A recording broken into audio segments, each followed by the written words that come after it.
නිසංසලය අතරතුරේදී සියුම් හඬක් මට ඇසුණා.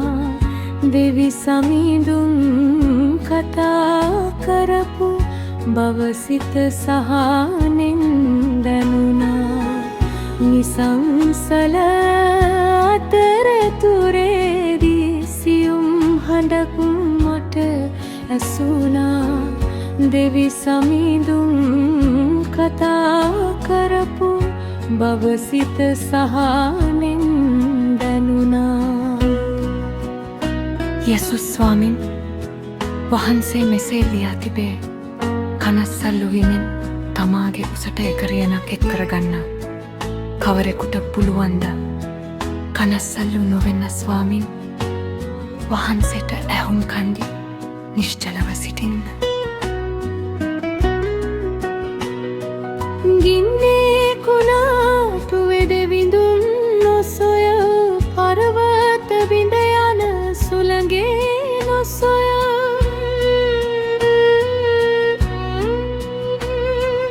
ගින්නේ කුණාටුවේ දෙවිඳුන් නොසොය පර්වත බිඳ යන සුළඟේ නොසොය චංචල නොමවේ නිශ්චලකමවේ දෙවිඳුන් අභිමුවෙහිම ඇත්තේ. නිසංසලය අතරතුරේදී සියුම් හඬක් මට ඇසුණා. දෙවි සමිඳුන් කතා කරපු බව සිත සහනෙන් දැනුණා.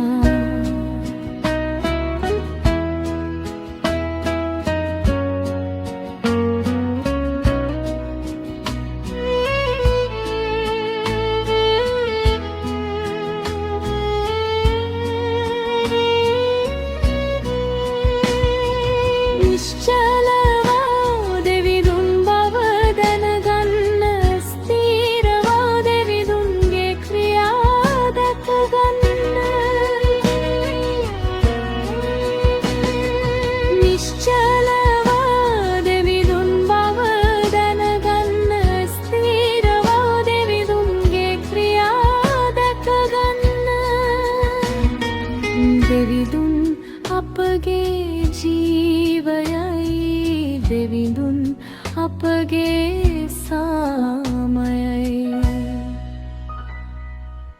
නිසංසලය අතරතුරේදී සියුම් හඬක් මට ඇසුණා.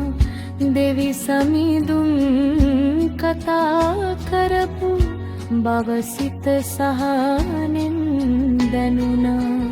නිසංසලය